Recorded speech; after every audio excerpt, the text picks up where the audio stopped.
महाराष्ट्र सरकारने अन्यायी चलन आकारणी सुरू केलेली आहे।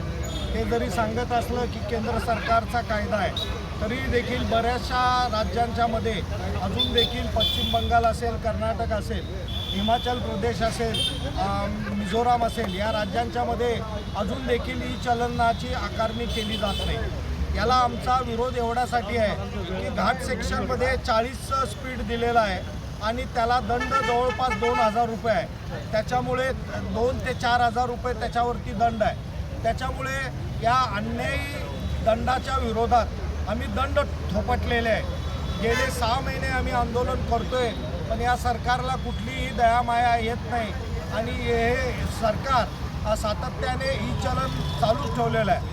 गेल्या 11 मे रोजी आमचे प्रदीप राठोड हे उपोषणाला, आमरण उपोषणाला बसलेले होते आणि त्यांनी त्या ठिकाणी 8व्या दिवशी ज्यावेळी पालकमंत्र्यांनी आश्वासन दिलं आणि परिवहन मंत्र्यांच्या बरोबर मिटिंग लावण्याचं आश्वासन दिलं आणि त्यानुसार मिटिंग झाली, त्यावेळेस परिवहन मंत्र्यांनी सकारात्मकता दाखवून 100% ई चलन माफ केलं जाईल असं सांगितलं, पण ते झालं नाही।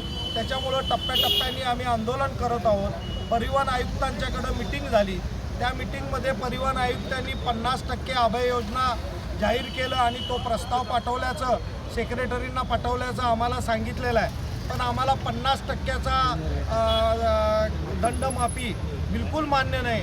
त्याच्यामुळं आम्ही आता हा टप्पा आहे, त्याच्यानंतर जेलवर आंदोलन, निदर्शने परिवहन खात्यासमोर करून 15 ऑगस्टला स्वातंत्र्य दिना दिवशी झेंडावंदन करून आम्हाला या शासनाने स्वतंत्र ई चलनापासून स्वतंत्र करावं, यासाठी प्रदीप राठोड आमरण उपोषणाला बसणार आहेत। त्या आम्ही सर्व साखळी उपोषणाला त्यांना पाठिंबा देण्यासाठी परिवहन RTO कार्यालयासमोर बसणार आहोत।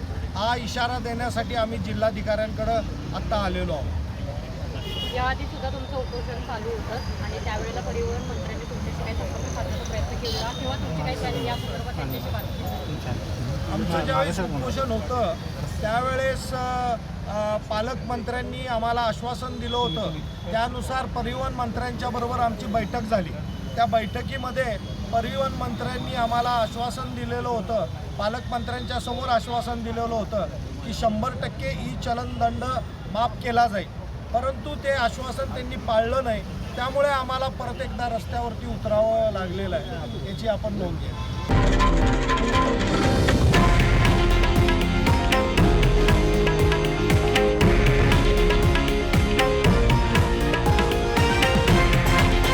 हे आहे देशातील नंबर 1 न्यूज नेटवर्क आणि आपण पाहत आहात TV9 मराठी, एकमेव।